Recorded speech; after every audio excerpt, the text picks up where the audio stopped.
unions. Using these basic things can help you and ensure you that your code is typed enough, it is statically typed enough, and it is completely guarded. And apart from your logic, at least the types are not going to break. Your function, what is expected, is going to return the same thing.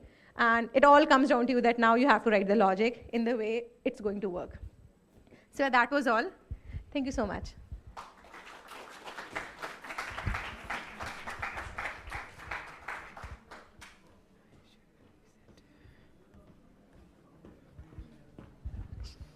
Thank you, Shweta. That was great.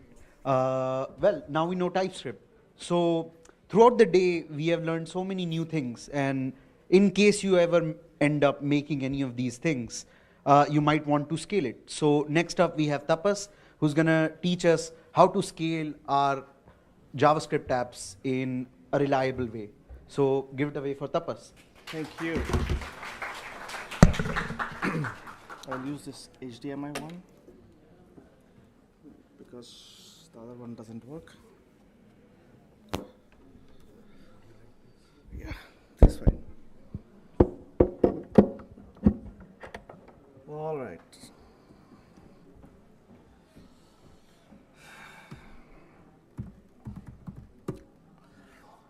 Okay, hope I'm audible. And I'm not sure like how you're looking at me as a person who finishes first, go home first, or we are going to learn something. Irrespective of that, I'm going to kind of take you through some of the perspective about scaling your front end. And it's always not very good to talk about scalability towards the last, because the term scalability been hugely compromised. Very basic developers who come into the industry thinks like it is for the seniors. And their time comes when senior thinks like we could have done it when we were juniors. And it's never get done on time. So let's talk through them. So my topic for today is scaling front end in a realistic way. Why I call it realistic way? Because there are multiple angles and multiple dimensions through which you can achieve it. But we're going to keep things very simple. And I think keeping things simple is the hardest thing that we all accept, right? So something that we can do as front-end developer and can maintain for long run to make sure that we will be able to scale our applications at least to some extent. If you don't agree with me, this session fails. Whenever we talk about scalability, we don't give that much of value because the understanding of what it takes to get started with the vision of scalability is hugely missing. And what I'm going to share is some of my own experiences in developing applications when I was a developer, and of course now when developers are developing applications for my company. So hey, this is Tapas. I've been working as a software developer, engineering manager, and multiple roles for several years, close to 2 decades. And then started teaching on YouTube. So if you're interested, you can check out my YouTube channel called Tapas Script, technology blogger. And I have a software firm called CreoWays. And I also have an open source community called React Play. Being realistic means I'm in the boundary of getting something that I know is achievable. So it means that if I go with that perspective, it's like I'm going to achieve something, there are chances that I'm going to get to that, right? So that's why I'm telling that the scalability of front end, being realistic, that mindset works a lot when you think about, okay, I need to think about scalability for it. Before you go further, can anyone explain in plain English, what is scalability mean to you? Very plain English, no front-end scalability, back-end scalability. What does scalability means to you? Yes, please. I found a problem, I have a solution for it, and I want that solution to reach as many people as possible. Yes, okay. As the number of users of the system increases, the resources required to run the system scale linearly. Yeah, great. Both the answers are correct. So if we put it in a way that if you have a system that is working today, and if the demand increases, The system should work with the same competency, even with the higher demand, right? The demand could be the number of users that grows that's going to use your system. It could be like, the number of browsers that the particular application was getting used on, now it's got increased. The feature that you want to increase is like exponentially higher than what it was before. So that's what we're talking about, the scalability of the things. Now, UI is such a fascinating thing that everybody in this world have opinion about. Whether the person belong to the UI developer, category, or UX guy, or a backend guy, but everybody has the feedback and the opinion about it, which is good, because with opinion, we improve things. But most of the cases, when you talk about user interface, we look at it as those blocks, where to place that component. You take it, top right, put it bottom down, it's not looking good over there, okay, make this list little bit smaller. So we often get this kind of comments and this kind of feedback, right? Especially if you're working with the clients very closely, you get to get those feedback. And if you don't have a designer and you're getting this feedback directly from your client, I'm sure like you will be accepting it and you will be kind of making those changes directly. This creates some problem in a way, like over the period of time, the UI come to a shape where changing certain tiny thing, it causes an estimate of say 7 days, 8 days, and manager gets really surprised. I'm just talking about removing this particular button and putting a link tag over there. You're telling that you're going to take 2 days. It's 10 minutes of work. Why are you going to do this? Okay, what are you going to break? So when we say that an application is not going for its scalability mode, what are the generic symptoms that we can actually think about in the front-end space? Let's talk about them very quickly. In my opinion, there are few. One is the code base is screwed in a way that the way that we have done, starting with the folder structure, from the fact that how we organize the code within the file, how we think about writing functional programming, how do we think about managing objects, how do you think about doing data structure? Talking about data structure, it's not just about learning trees, map, set, and everything. It's about thinking like if you have an application, your application has to render some data, and the data that you have to render on your application has to be structured in a certain way. So based on whatever your use case, what data structure you're going to use, you have to finalize. So you have to think through that. So that thinking at that particular thought process. So taking all this into account, if we are doing our code structure in a proper way, what is the advantage? Advantage is tomorrow something else coming that we have to incorporate into our code base, it becomes easy. But if we don't do it in that way, what happens tomorrow something else comes, we have to start refactoring thing. Refactoring is not bad. Refactoring is part of our life, it's part of developer's life. But every time doing a refactoring is costly. For every feature, every enhancements, if I have to first refactor and then have to build, the cycle that I'm spending on refactoring is costing someone the money. That money we don't want to spend. So this is one symptom if you have a kind of a code base which is messy. Second thing, I think you correctly pointed out, like I have an application which works great because I'm the only user. It was awesome when my friends started using it. Then a few people in my neighborhood, it started breaking, and after that it doesn't work.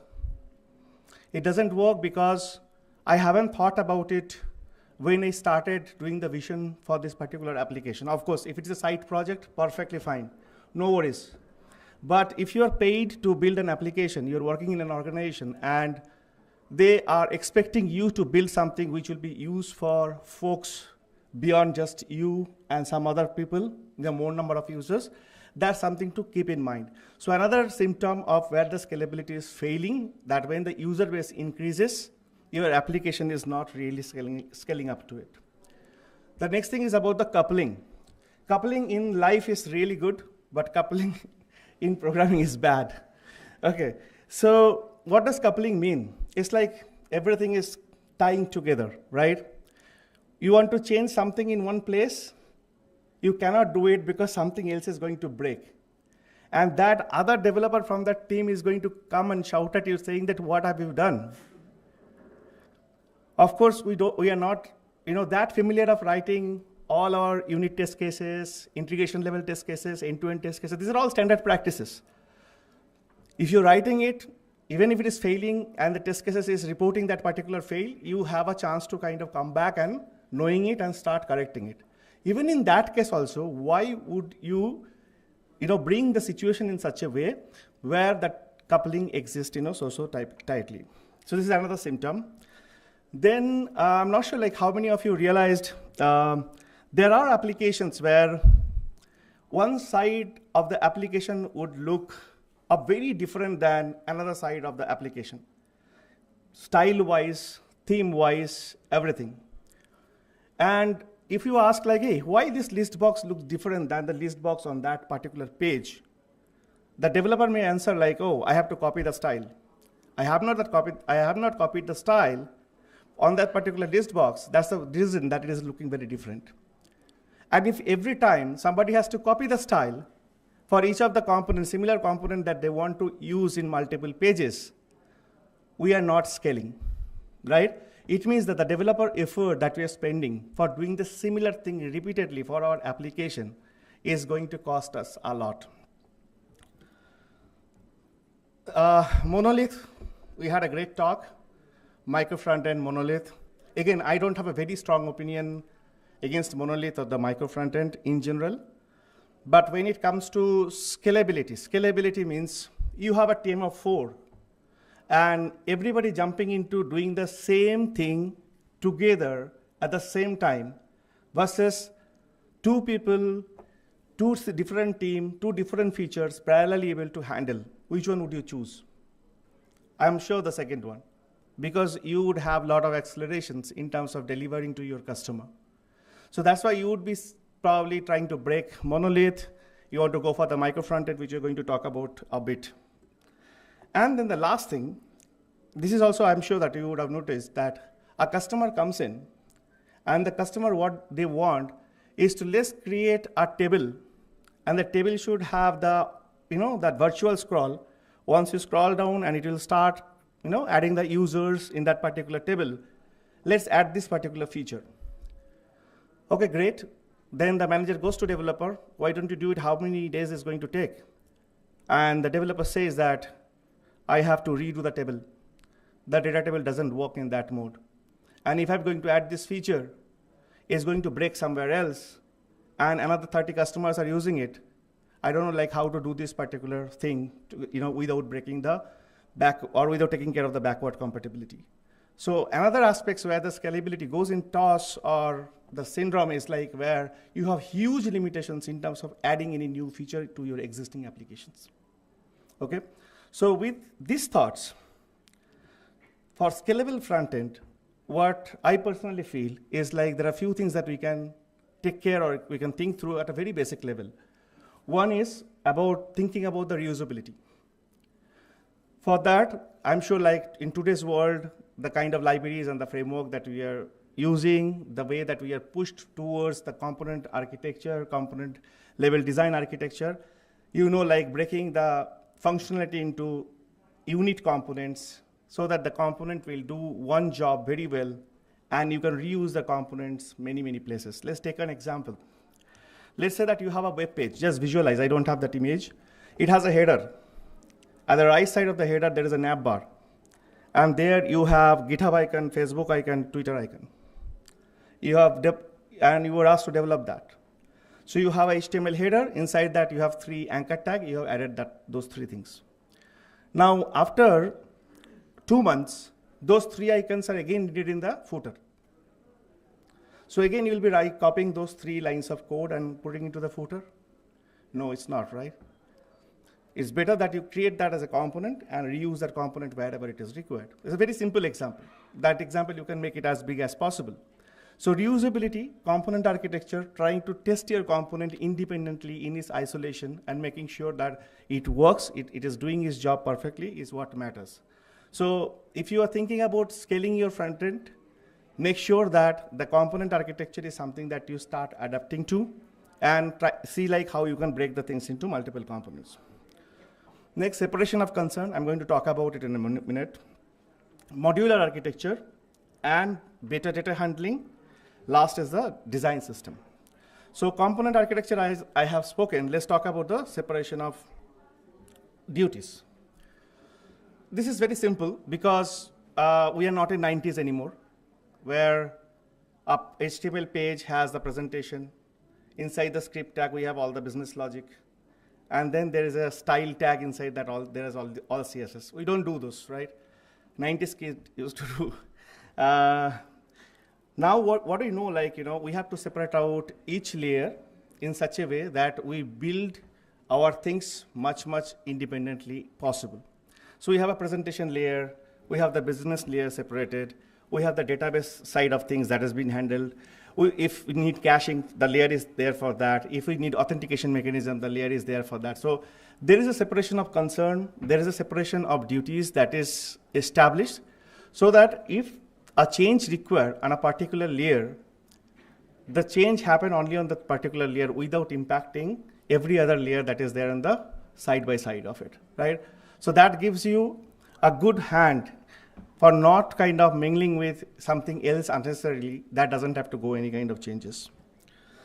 This one we had an elaborated talk like monolith versus micro frontend, where you have things as a monolith architecture like this side, which works, which is not bad, but when we are talking about scalability, again the point comes, like if you have 2 different features or 3 different features, in terms of keeping things kind of together, you can think about micro frontend where each of the feature lines can be taken parallelly, different developers can work with them, different developers can deliver with them, and those features, there will be some ways that they can actually talk to each other to keep things in sync as well. The next thing that I think about the data part of it, how data, proper way of thinking data can bring scalability. This particular picture shows the profile of Alex, his image, name, his social handle, how many books he has written, how many videos he has published, and a few accolades, badges that he has received. Now, let's say all this data are there in the database, and you have to pull all this data using API and show it in this particular UI. Let's say that we are using REST interface. How would you do it? What are the possible ways this UI can be done? Maybe we'll have one endpoint that gives all the data. At the UI layer, we are doing all UI computations, and then we are putting all this data on the UI layer.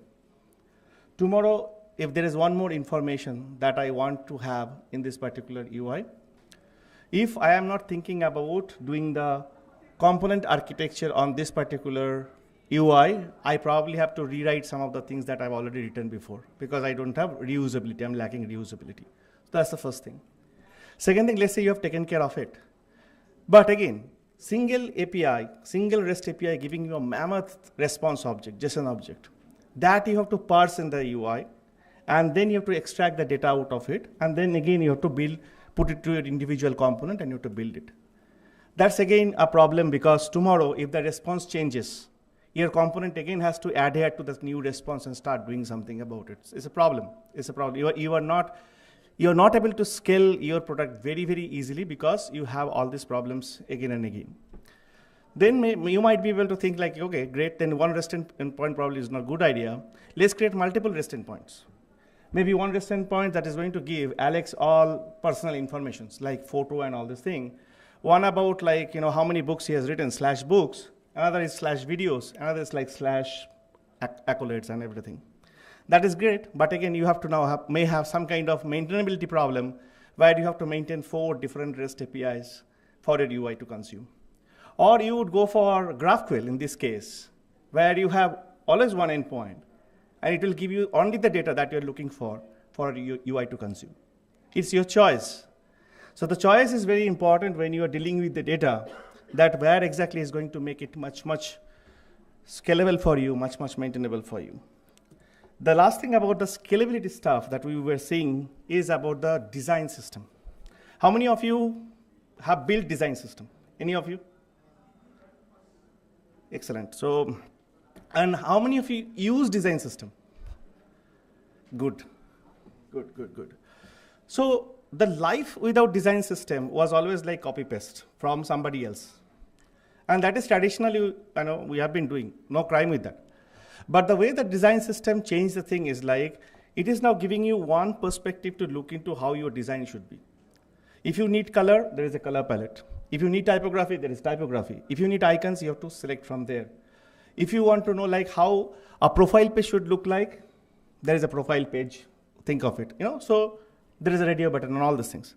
So the advantage and how it can help us in scaling is basically tomorrow a new UI comes, a new UI proposal comes, and we have to style this particular thing. I don't have to really think from the basis again. I have the design system established. I don't have to copy anybody's code. It can be there in the Figma itself now. I can just take that, I can look into the tokens, I can actually build my UI very, very fast. So I can be very independent, and I can scale very well because I can create multiple such UI much, much faster. So design system for the front-end scaling is one of the aspects that you should be looking forward to. So overall, if we say scale and the front-end specifically, I see it this 4 or 5 ways. To wrap it up, one is scale the functionality. To scale the functionality is basically you have to adopt the design patterns like component design pattern, make sure that your states are managed correctly. If you are breaking the things into multiple components, you have to think like how do you manage the state based on what kind of technology stack or how you are going for it, very important aspects of it. Browser, you have to scale it in a way that you have to make sure that the multiple browser your application works. It's just not the browser that you run it on localhost. You also have to test out on all the browsers that your users might use for your application usage. Performance and scale. Isn't it a little bit ambiguous? I mean, you're talking about scalability, why I'm talking about performance again? It is this way. So your app on X number of user perform on certain aspects, certain ways, right? Now you increase the user base. Okay, what do you want? You don't want the yardstick of the performance of your application should be degraded just because you have increased the user base. You want it to be either same, and maybe tomorrow you want it to be even better, right? So there are few things that we can actually think about, and it's very much feasible. I'm sure all of you are doing. For example, any kind of asset optimizations, caching, then lazy loading of stuff, don't load everything that you not using in your component hierarchy. So all these basic things that will get you there and make sure that you are on par. And those practices are there from the beginning is only going to help you in a way that you are in a mindset of not getting something which is not required unnecessarily. Devices, just like browsers, you have to think about your app being responsive from the beginning as much as possible, because you have developed the app completely and you have 3 iterations. Your customer already used it. It is already outside. Now coming back with the proposal of it has to be responsive, but you have not thought about the responsiveness at all from the day one. Now your customer is asking, I'm not sure like how many of you have felt this pain. I felt it multiple times. Like first customer told that there is no responsiveness required. Our agreement and the payment is only for it has to work into this particular resolution. But now I want responsiveness. And we have to now go ahead and make sure that we do the things in such a way, and it's just not about writing CSS. It's again about changing some of the things in the DOM structure and the hierarchy to make sure that the responsiveness works, right? So you are not scaling there. Basically, you are doing some of the tasks again repeatedly, if not functional, but at least from doing the responsiveness thing. So make sure that all applicable devices, you test your things. It's very, very important. Infrastructure, of course. I mean, it's not a cloud class, but there is no doubt that if you have to scale horizontally where you need to bring a lot of users, they can actually use your application. You have to go to cloud infrastructure. You can use the load balancers to make sure that if something is down, some other server can there to kind of back you up. So those things are there, not necessarily absolutely for the front end, but for your front end to work, you need some amount of infrastructure.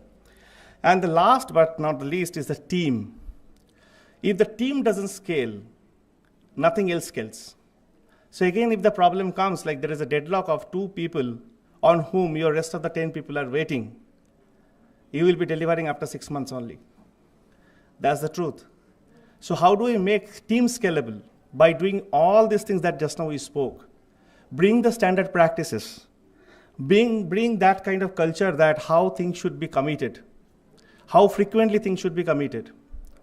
What are the kind of validations like yes lints or any kind of linters that you have in place that your team is agreed upon, so that they know like they're not making mistake which they should not be making while the development phase.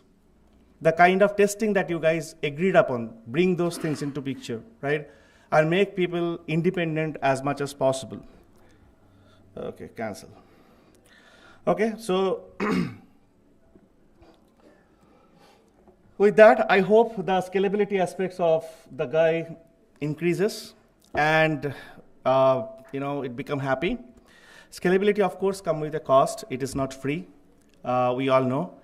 I am leaving the infrastructure cost for a moment because you cannot do much on that. But if I just leave out the infrastructure cost, rest everything that we spoke today, in my opinion, those are quite realistic because those are the standards that as a developer, we should start following. And we should not be keeping them as something which is like very high funda.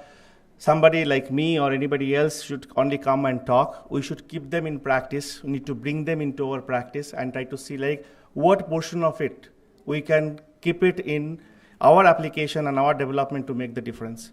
So with that, I will close my talk today. If you want to connect and if this works, so we get connected. Thank you very much for listening to me. I know it was the end, and thanks for your patience.